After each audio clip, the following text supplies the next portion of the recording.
پیشین گوئی تھی، اور آج تک یہودیوں کے ساتھ یہی معاملہ ہے۔ پوری دنیا میں در بدر ٹھوکریں کھاتے پھرتے رہے۔ حضور علیہ السلام کے زمانے میں دیکھیں، رومن ایمپائر تھا، اس وقت دو بڑی طاقتیں تھیں، ایک رومن ایمپائر رومی حکومت، دوسری پرشین ایمپائر یعنی ایران کی فارس حکومت۔ یہ بڑی طاقتیں تھیں۔ رومن ایمپائر نے ان پر بڑا ظلم کیا، یہودیوں کو خوب پیٹا، ہر زمانے میں یہ پٹتے رہے۔ پھر ابھی قریب کے زمانے میں دیکھیں تو ہٹلر نے ان کے ساتھ کیا معاملہ کیا، پوری دنیا جانتی ہے۔ ہولوکاسٹ کا آپ تحقیق کریں تو آپ کے سامنے پوری حقیقت آئے گی کہ کس طرح یہ پیٹے گئے ہیں۔ ادھر ادھر ان کی کہیں حکومت قائم نہیں ہوئی، یہودیوں کی بھٹکتے پھرتے رہے۔ اور ابھی جو آپ سوچ رہے ہیں نا کہ فلسطین میں تو یہ قابض ہے، پوری دنیا پر ان کی چل رہی ہے، میڈیا ان کے ہاتھ میں ہے، تو اس کی بھی حقیقت اللہ تعالیٰ نے بتا دی۔ الا بحبل من اللہ وحبل من الناس، یہ ذلیل ہی رہیں گے، خوار ہی رہیں گے، بھٹکتے پھریں گے۔ مسکنت ان کے نصیب میں، ان کی قسمت میں لکھ دی گئی ہے، ہاں اللہ کی رسی کو پکڑ لیں، یعنی ایمان لے آئیں تو ان کی پستی بلندی سے بدل دی جائے گی، ان کی ذلت عزت میں تبدیل کر دی جائے گی۔ یا پھر حبل من الناس، لوگوں کی رسی، اور لوگوں کی رسی سے مراد یہ ہے کہ وقت کی کچھ طاقتور حکومتیں ان کے پیچھے کھڑی ہو جائیں، ان کی پیٹھ تھپ تھپائیں، ان کے سروں پر ہاتھ رکھ دیں، تو کچھ دنوں تک ایسا لگ سکتا ہے کہ یہ مضبوط ہو گئے ہیں اور ان کی ذلت ختم ہو گئی ہے۔ اعوذ باللہ من الشیطان الرجیم، بسم اللہ الرحمن الرحیم، لن يضروكم إلا أذى وإن يقاتلوكم يولوكم الأدبار ثم لا ينصرون۔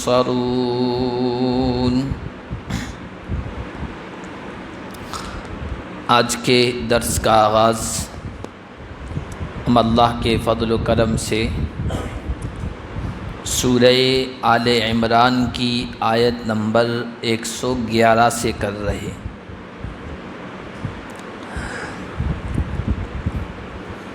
مدینہ میں جب اللہ کے نبی صلی اللہ علیہ وسلم اور آپ کے صحابہ ہجرت کر کے تشریف لے آئے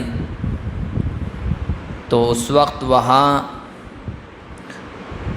یہودیوں کی ہر اعتبار سے چلتی تھی، ان کا اثر اور رسوخ تھا۔ ان کے محلات تھے، گھنے باغات تھے، لمبا چوڑا وسیع کاروبار تھا، اور جو مشرک تھے بتوں کی پوجا کرنے والے، ان پر ان کا رعب اور دبدبہ تھا۔ مدینے میں 3 بڑے ان کے قبیلے تھے، بنو نذیر، بنو قینقاع، بنو قریظہ۔ پھر مدینے سے کچھ دوری پر خیبر میں بھی یہودی آباد تھے۔ اب جب اسلام کے ماننے والے یہاں آئے، حضور علیہ السلام کے ماننے والے، تو یہودی اہل ایمان کو یہاں پنپنے دینا نہیں چاہتے تھے۔ وہ چاہتے تھے کہ ان کو ابھی سے ہی ختم کر دیں، پودا ابھی نیا پنپ رہا ہے، بیخ و بن سے جڑ سے اکھاڑ کر پھینک دیا جائے۔ تو اس کے لیے وہ مختلف سازشیں کرتے تھے، تدبیریں کیا کرتے تھے۔ مسلمانوں کو یہ محسوس ہوتا تھا کہ یہ اپنی تدبیروں میں ہو سکتا ہے کامیاب ہو جائیں، تو اللہ تعالیٰ نے یہ فرمایا کہ لن یضروکم الا اذی، ان کی سازشوں سے اور ان کی پلاننگ سے تمہیں گھبرانا نہیں چاہیے، یہ تمہیں نہیں نقصان پہنچا سکتے۔ ہاں کچھ تکلیف، اذیت رسانی، کچھ زبان سے ایسے جملے کہہ دیں، باتیں کہہ دیں جس سے تمہارے دلوں میں ٹیس محسوس ہو، اور کچھ اعتراض کر دیں اسلام کے بارے میں، مسلمانوں کے بارے میں، اس کے علاوہ زیادہ نقصان نہیں پہنچا سکتے، ان کی زیادہ فکر نہ کرے۔ اور یہودیوں کو یہ گھمنڈ تھا کہ مال کے اعتبار سے مضبوط ہیں، سیاست کے اعتبار سے مضبوط ہیں، اور عرب کے جو مشرق قبیلے ہیں وہ بھی ہمارے پیچھے کھڑے ہیں، وہ ہمارے ساتھ ہیں، ان کی حمایت ہمیں حاصل ہے۔ اللہ نے یہ بھی فرما دیا وَإِن يُقَاتِلُوكُمْ يُوَلُّوكُمُ الْأَدْبَارَ، اگر یہ تم سے لڑائی کریں گے تو پیٹھ پھیر کر بھاگیں گے، دم دبا کر بھاگیں گے، ٹھہر نہیں سکتے تمہارے مقابلے میں، اور ثُمَّ لَا يُنصَرُونَ، ان کی مدد بھی نہیں کی جائے گی، کوئی مشرک قبیلہ خاندان ان کی مدد کے لیے نہیں آئے گا، اس لیے نہ گھبرائیں۔ یہ اس بات کی دلیل تھی کہ حضور علیہ السلام سچے پیغمبر ہیں، آپ کی رسالت کی صداقت و سچائی۔ یہ پیشن گوئی کہاں سے کر رہے ہیں؟ اپنی طرف سے کر رہے؟ نہیں، اس ذات کی طرف سے ان کو بتایا جا رہا ہے جو تمام حالات سے باخبر ہے، آئندہ کیا ہونے والا ہے اس سے اس کا کنیکشن ہے، محمد الرسول اللہ کا، تبھی کو بتا رہے ہیں۔ اور آپ دیکھیے یہ پیشین گوئی تھی یہودیوں کے بارے میں، حرف بحرف، جسے کہیے ورڈ بائی ورڈ، یوں کہیے اردو میں کہتے ہیں حرف بائی حرف، یعنی بالکل ایک دم صحیح طریقے پر ثابت ہوئی، سچی ہوئی، اور سارے واقعات اس طرح بنتے گئے۔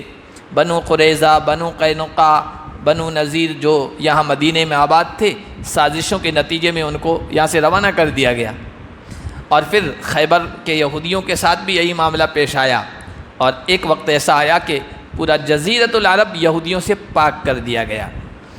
اور پھر اللہ نے ان یہودیوں کے بارے میں کہا ضربت علیہم الذلۃ اینما ثقفوا، ان پر ذلت، مسکنت، بیچارگی، عاجزی، رسوائی، شکست، یہ ان پر تھوپ دی گئی ہے، جہاں کہیں بھی یہ پکڑے جائیں گے، جہاں کہیں بھی یہ رہیں گے، یہ ذلیل و خوار رہیں گے۔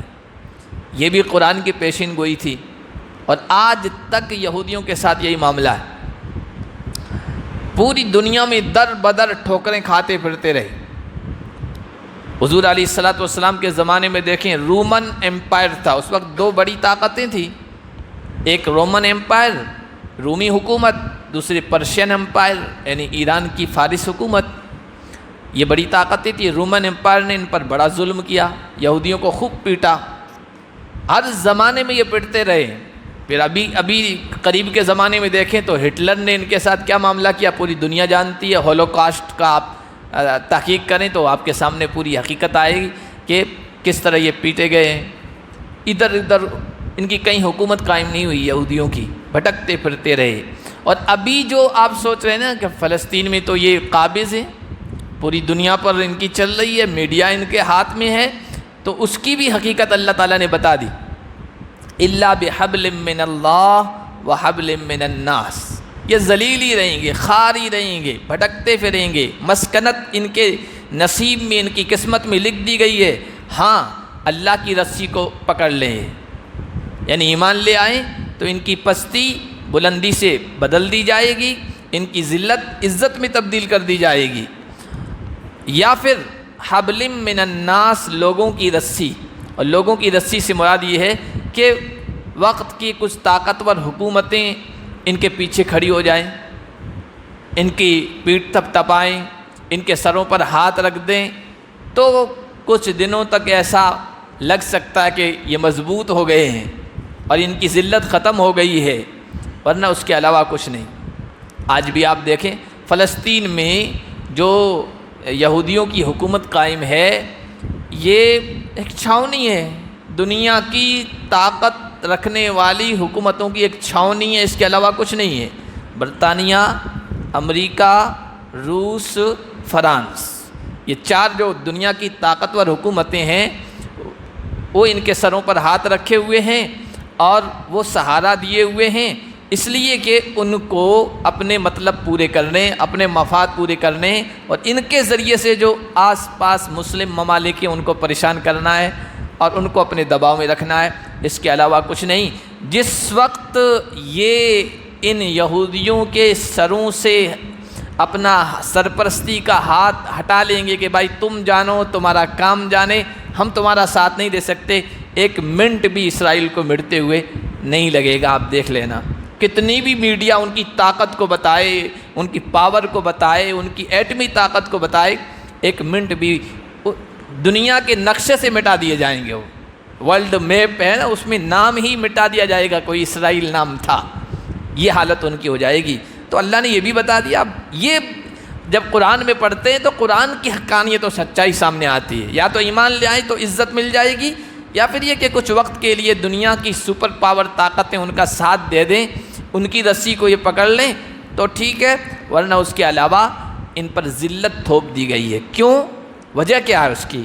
وَبَاءُوا بِغَضَبٍ مِّنَ اللَّهِ وَضُرِبَتْ عَلَيْهِمُ الْمَسْكَنَةُ، یہ اللہ کے غضب کو، غصے کو لے کر لوٹے ہیں۔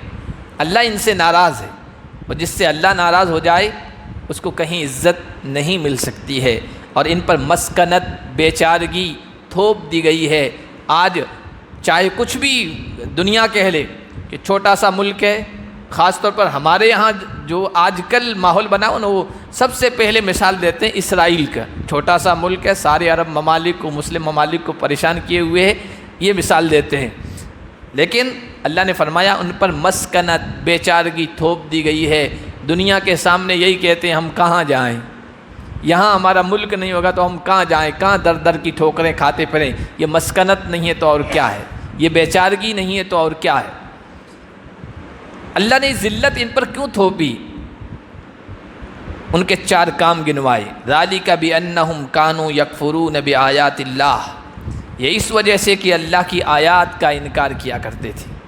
اللہ نے نبیوں اور رسولوں کے ذریعے سے مختلف زمانوں میں ان کے پاس ہدایات بھیجی، اپنی تعلیمات بھیجی، اپنے احکام بھیجے، آیتیں بھیجی، یہ مسلسل اس کا انکار کرتے رہے۔ اور یہ بات یاد رکھیں کہ یہ اہل کتاب، یہ یہودی وہ ہیں جو اپنے زمانے میں اللہ کی محبوب ترین پسندیدہ قوم تھی، پسندیدہ قوم تھی اللہ کی۔ فضلناہم علی العالمین، قرآن کہتا ہے سارے اس وقت کے دنیا والوں پر ہم نے ان کو فضیلت دی تھی، برتری دی تھی۔ ان میں بادشاہ بھی آئے، حکمراں بھی آئے، نبی آئے، رسول آئے، نبی اور رسول ہونے کے ساتھ ساتھ بادشاہتوں والے آئے۔ حضرت سلیمان کی جیسی بادشاہت، خلافت، حکومت کس کو ملے گی؟ ان میں تھے، اہل کتاب میں تھے، یعنی یہودیوں میں تھے۔ عیسائی، یہ سب آگے چل کر حضرت یعقوب کی اولاد میں سے ہیں۔ اللہ نے ان کے بارے میں یہ کہا، لیکن جب اللہ کی آیات کا انکار کیا تو پھر یہ ہوا۔ ایک کام ان کا یہ تھا، وَيَقْتُلُونَ الْأَنْبِيَاءَ بِغَيْرِ حق، ناحق نبیوں کو بھی قتل کر دیا۔ ایک دن میں کئی 100 نبیوں کو قتل کیا ہے۔ بنی اسرائیل میں، اہل کتاب میں ایک وقت میں کئی پیغمبر تھے، نبی تھے۔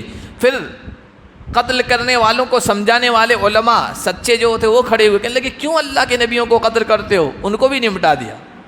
یہ ہم پڑھ چکے ہیں، جو 3 پارہ آدھا ہے نا، وہاں پر ہم اس کی تفسیر میں ہم پڑھ چکے ہیں۔ نبیوں کو ناحق قتل کیا کرتے تھے، اور آج بھی ان کو اس پر پشیمانی نہیں ہے، شرمندگی نہیں ہے کہ ہم نبیوں کے قاتل ہیں۔ بڑے فخر کے ساتھ اپنے آبا و اجداد کا یا قابل فخر کارنامہ جس کو بیان کرتے ہیں، ہاں ہمارے باپ دادا نے ایسا کیا ہے۔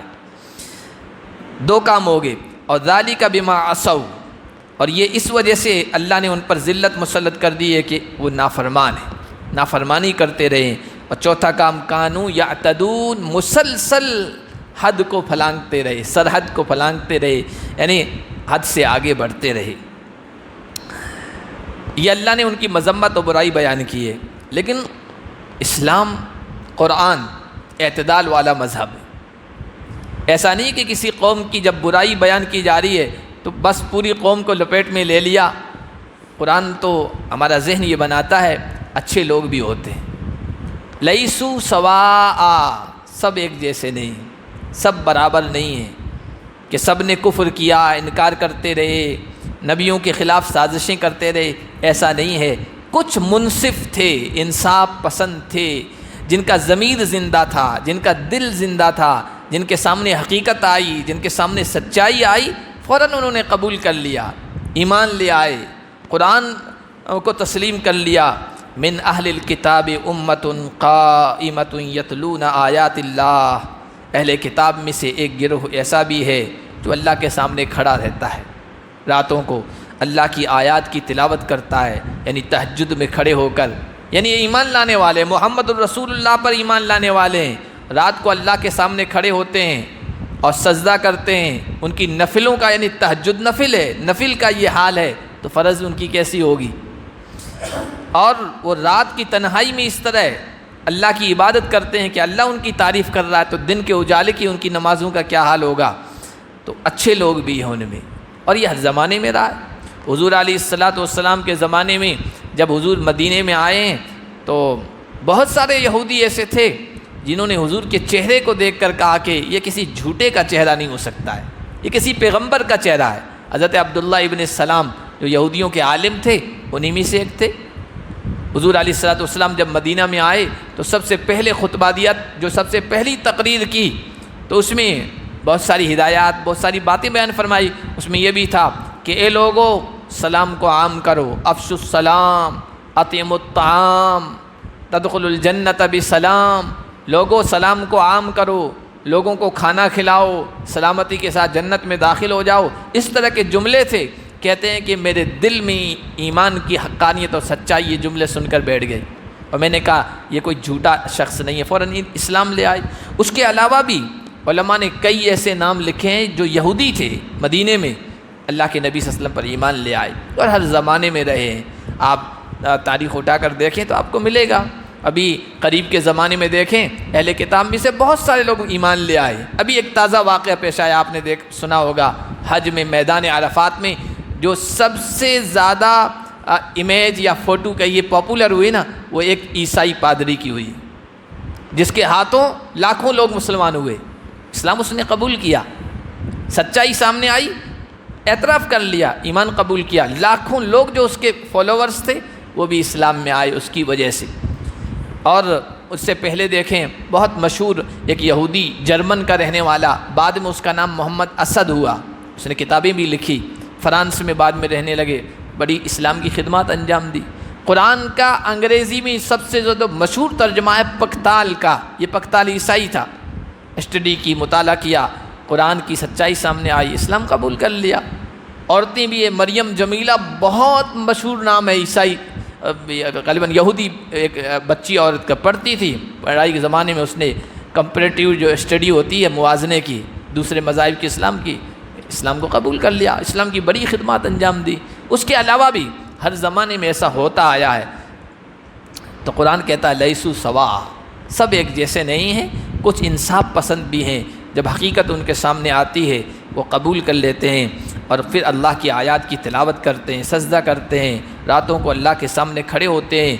یؤمنون باللہ والیوم الآخر ویأمرون بالمعروف وینہون عن المنکر ویسارعون فی الخیرات۔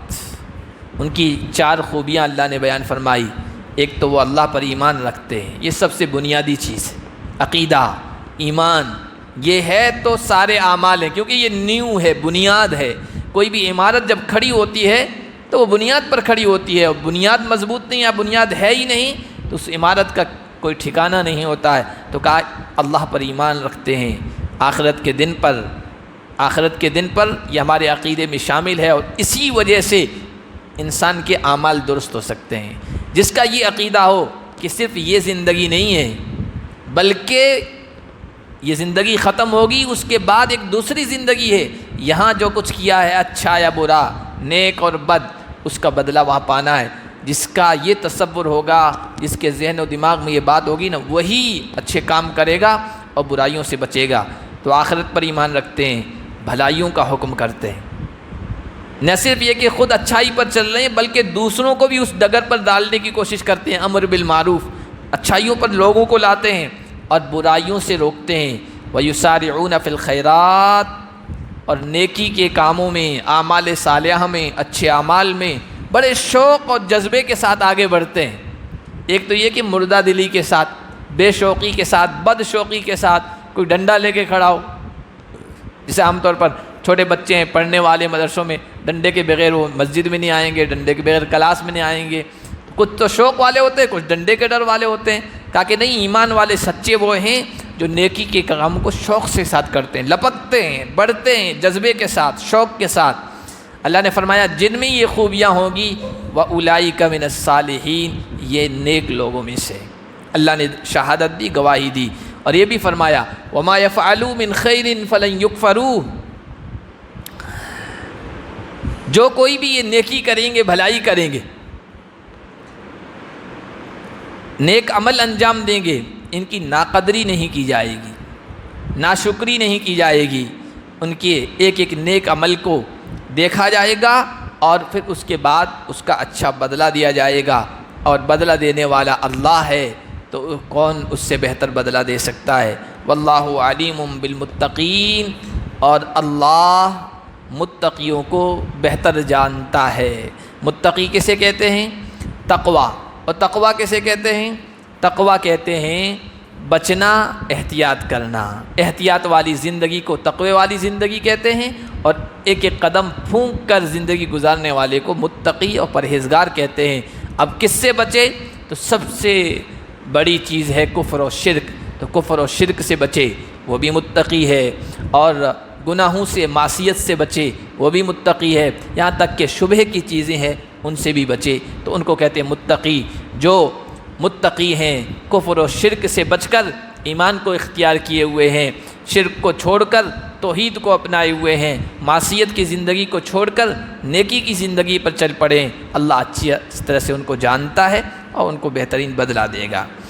یہ جو اہل کتاب میں سے نیک لوگ ہیں ان کے بارے میں اللہ نے بیان فرمایا، اور جو لوگ کفر پر، شرک پر، نافرمانی پر اڑے ہوئے ہیں، حق بات کو قبول نہیں کر رہے ہیں، تو اللہ نے ان کے بارے میں فرمایا ان الذین کفروا لن تغنی عنہم اموالہم ولا اولادہم من اللہ شیئا، جو لوگ کفر اختیار کیے ہوئے ہیں نہ ان کے مال کام آئیں گے، نہ ان کی اولاد کام آئے گی اللہ کے مقابلے میں کچھ بھی۔ عام طور پر دنیا میں یہ ہوتا ہے کہ مال کے زور پر انسان بہت ساری سزاؤں سے بچ جاتا ہے۔ مال کے زور پر، مال ہے، پیسہ پھینکتا ہے، تماشا دیکھتا ہے، دنیا کہتی ہے پیسہ پھینکو، تماشا دیکھو، پیسوں سے ججوں کو خرید لیتا ہے، حکمرانوں کو خرید لیتا ہے، اثر رسوخ والوں کو خرید لیتا ہے، ان کو پیسے دے کر اپنے حق میں سارے فیصلے کروا دیتا ہے۔ تو اللہ نے فرمایا کفر اختیار کرنے والوں کو ان کا مال بھی کام نہیں آئے گا اور نہ اولاد کام آئے گی۔ دنیا میں اولاد بھی کام آتی ہے۔ اب تو ذہن اور سوچ یہ بن گئی ہے نا پوری دنیا والوں کی کہ چھوٹا پریوار سکھی پریوار، پہلے ہوتا تھا بڑا پریوار سکھی پریوار، لٹ بجانے میں 12 اولادیں تو کام آتے تھے۔ گاؤں دیہاتوں میں آج بھی یہی تصور ہے، اور جس کے زیادہ اولاد جب لٹ بجاتے ہیں 12 کے 12 کوئی جم نہیں پاتا ہے، یہ ہوتا ہے، اولاد کام آ جاتی ہے۔ اور ایسے بھی تعداد زیادہ ہے تو ووٹنگ میں بھی وہ کام آتے ہیں۔ تو یہ ہوتا ہے کہ اولاد بھی کام آتی ہے، مال بھی کام آتا ہے، دنیا میں یہ ہوتا ہے۔ اللہ نے فرمایا یہ دنیا کی حکومتوں میں چلتا ہوگا، ہمارے یہاں نہیں چلے گا، کچھ بھی، نہ مال کام آئے گا نہ اولاد کام آئے گی، ہمارے یہاں کام آئے گا ایمان یعنی عقیدہ اور نیک عمل۔ جس کے پاس یہ ہوگا وہاں تو پھر ساری چیزیں باقی بھی کام آ جائے گی، پھر اولاد بھی کام آ جائے گی، مال بھی کام آ جائے گا، کیونکہ اولاد کو نیکی پر چلایا ہوگا وہ کام آ رہی ہے، مال کو صحیح جگہ پر خرچ کیا ہوگا وہ بھی کام آئے گا۔ بنیاد ہمارے یہاں ایمان عقیدہ ہے، اس کے بعد دوسری چیزیں ہیں۔ اللہ نے فرمایا وَأُولَئِكَ أَصْحَابُ النَّارِ هُمْ فِيهَا خَالِدُونَ، یہ لوگ جن کے ذہنوں میں، دماغوں میں یہ ہے اولاد کام آ جائے گی، مال کام آ جائے گا، جس طرح ہماری دنیا میں کام آ جاتا ہے، یہ ان کی غلط سوچ ہے، یہ جہنم میں جائیں گے اور پھر ہمیشہ ہمیشہ اس میں رہیں گے، اور ان کی جو سوچ ہے یہ غلط ہے۔ اس وقت جب اللہ کے دربار میں پہنچیں گے تو پتہ چلے گا، پھر اس کو مثال کے ذریعے سے سمجھایا ہے، مال اور اولاد کام نہیں آئے گی، یہ تو یہ ذہن و دماغ میں لیے ہوئے یہ کام آئیں گے، لیکن نہیں، پھر مثال ایسی دی ہے جو ہر ایک کے سمجھ میں آ سکتی ہے۔ اللہ نے فرمایا مثل ما ينفقون في هذه الحیات الدنیا، جو لوگ اس دنیا کی زندگی میں یہ خرچ کر رہے ہیں اس کی مثال ہوا کی طرح ہے، طوفان کی طرح ہے، فیہا سر، جس میں اولے ہو، اصابت حرث قوم، جو طوفان کسی قوم کی کھیتی کو پہنچے۔ عام طور پر یہ ہوتا ہے جیسے سردی کے موسم میں بارشیں جو ہوتی ہے وہ کھیتیوں کے لیے نقصان دہ ہوتی ہے، اولے پڑتے ہیں تو زیرہ جو ہوتا ہے وہ تباہ و برباد ہو جاتا ہے۔ اس سال بہت زیرہ والوں کو نقصان پہنچا، تو کھیتی ہوتی ہے کوئی بھی، لہلہا رہی ہے، ہری بھری ہے، اس میں جو بھی ہے غلہ، اناج، جو بھی چیز اس نے کسان نے بوئی ہے وہ لگتی ہے، اور کسان اس سے امید لگائے بیٹھا ہے کہ اس مرتبہ تو بہت کچھ نفع ہوگا، بہت فائدہ ہوگا، اور اچانک اولے پڑ جاتے ہیں، اچانک بارش آ جاتی ہے، اچانک آندھی طوفان آ جاتا ہے، اور راتوں رات اس کی ساری امیدوں پر پانی پھر جاتا ہے۔ یہی مثال جو کسان کی ہے، یہی ان لوگوں کی ہے جو صحیح عقیدہ نہیں رکھتے، جن کے پاس ایمان نہیں ہے۔ وہ اس دنیا میں جو نیک کام کر رہے ہیں نا، ان کے بارے میں ان کا یہ تصور ہے یہ ہمارے کام آئیں گے۔ کافر لوگ، مشرک لوگ، یہودی اور عیسائی، دنیا میں مختلف مذہبوں کے ماننے والے بہت سارے نیک کام کرتے ہیں، اسپتال بنا رہے ہیں، اسکول بنا رہے ہیں، پل بنا رہے ہیں، NGOs کتنی ساری کے لوگوں کے، سوسائٹی کے لوگوں کے کام آ رہے ہیں، غریبوں کے، مریضوں کے، بیماروں کے، یتیموں کے، بیواؤں کے، بہت سارے آپ دیکھتے رہتے ہیں NGOs ہیں، اور وہ کام کر رہے ہیں۔ یہ سب نیکی کے کام ہیں، دان پن کے کام ہیں، اور بہت سارے لوگ کر رہے ہیں، اور بہت سارے مشرک ہیں، بڑی بڑی رقمیں، کروڑوں کی، اربوں کی، خربوں کی اس پر لگا رہے ہیں، تو کیا ان کے کام نہیں آئے گی؟ وہ تو یہ سوچ رہے ہیں ہمارے کام آئے گی۔ تو فرمایا کہ اس کی مثال ایسی ہے جیسے کسان امید لگائے بیٹھا ہے کہ میری کھیتی اب پکنے والی ہے، یہ میرے کام آئے گی، اچانک کوئی طوفان آتا ہے اور ساری امیدوں پر پانی پھر دیتا ہے۔ ان کے ساتھ بھی ایسا ہی ہونا ہے، اچانک قیامت قائم ہوگی، اور وہ جو سوچ بیٹھے تھے کہ ہمارے ایک کام آئے گا، دان پن کا کام، یہ ان کی امیدوں پر پانی پھر جائے گا۔ کیوں؟ ظلموا انفسہم، انہوں نے اپنے اوپر ظلم کیا ہے، اور سب سے بڑا ظلم شرک ہے۔ ان الشرک لظلم عظیم، یہ ظلم میں مبتلا ہیں، شرک میں مبتلا ہیں، گناہوں میں مبتلا ہیں، کفر میں مبتلا ہیں، اور جس طرح وہ کھیتی، وہ آندھی اور طوفان اس پوری کھیتی کو اہلکت ہو، ہلاک کر دیتا ہے، تباہ کر دیتا ہے، اسی طرح جیسے قیامت قائم ہوگی، ان کی جو سوچ میں تھا یہ سب ہمارے کام آئیں گے، نیکی کے کام سب ختم۔ اب آپ کہیں گے یہ جو کام تو بہرحال اچھے، غریبوں کی مدد کر رہے ہیں، یتیم بچوں کی سرپرستی کر رہے ہیں، ان کو تعلیم دلا رہے ہیں، ہسپتالوں میں دیکھیے تو خدمت کر رہے ہیں، تو پھر کیا اللہ ان کے نیک کاموں کی قدر نہیں کرے گا؟ اللہ قدر کرتا ہے، لیکن آخرت میں اگر قدر کروانی ہے اللہ سے تو آپ کا عقیدہ صحیح ہونا ہے، ایمان ہونا ضروری ہے، یہ بالکل ہے۔ ہاں، آپ کے ان نیک کاموں کی قدر اللہ اسی دنیا میں اس کا بدلہ دے دیتا ہے، یہ حدیث شریف میں موجود ہے۔ کافر ہیں، مشرک ہیں، اللہ کے نافرمان ہیں، وہ نیک کام کرتے ہیں، اللہ ان کے مال میں برکت دے دیتا ہے، اللہ عزت کی صورت میں، شہرت کی صورت میں، وقار کی صورت میں، دنیا میں کامیابی کی شکل میں، کوئی مصیبت دنیا میں آ رہی ہوتی ہے اس کو ٹالنے کی شکل میں، مختلف شکلیں ہیں، ان شکلوں میں اللہ ان کو اسی دنیا میں ریٹرن کر دیتا ہے، ان کے اچھے کاموں کا بدلہ دے دیتا ہے، جس کی وجہ سے وہ پھل رہے ہیں، پھول رہے ہیں، ہم دنیا میں دیکھ رہے ہیں۔ آخرت میں اگر ان نیک کاموں کی جزا پانی ہے، بدلہ پانا ہے، تو پھر اس کے لیے وہی ہے، یؤمنون باللہ، ایمان ضروری ہے، اللہ پر عقیدہ صحیح ہونا ضروری ہے۔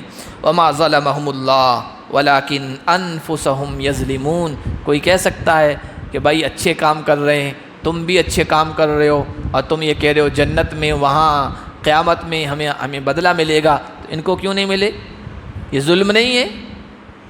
یہ ان پر ظلم نہیں ہے؟ تو اللہ فرمانے اللہ نے ان پر کوئی ظلم نہیں کیا، اس لیے کہ اللہ نے ان کو صحت دی، تندرستی دی، عقل و شعور دیا، سمجھنے کی صلاحیت دی، دماغ دیا، نبی بھیجے، رسول بھیجے، کتابیں آئی، اللہ کی طرف سے ہدایات آئی، رہنمائیاں آئی، سمجھانے والے آئے، اور سب نے سمجھایا کہ دیکھو جیسے ابھی ہم سمجھا رہے، بتا رہے، نیکی کے کام کرو گے، ایمان نہیں ہے، اللہ اسی دنیا میں تمہیں بدلہ دے دے گا، اللہ تمہاری محنت کو ضائع نہیں کرے گا، ایسا اللہ ظالم نہیں، دنیا میں تمہیں بدلہ دے دے گا، لیکن آخرت میں بھی تمہیں بدلہ پانا ہے تو پھر اس کے لیے ایمان ضروری ہے۔ اب نہیں سمجھے تو انہوں نے اپنے اوپر ظلم کیا، اپنے پاؤں پر کلہاڑی ماری ہے۔ اللہ کسی پر ظلم نہیں کرتا ہے، ولیکن انفسہم یظلمون، یہ لوگ اپنے اوپر ظلم کرتے تھے، سچائی آنے کے باوجود اور حق بات آنے کے باوجود انہوں نے اس کو مانا نہیں، تسلیم نہیں کیا، یہ اپنے پاؤں پر کلہاڑی مارنا ہے، اپنے کو نقصان پہنچانا ہے۔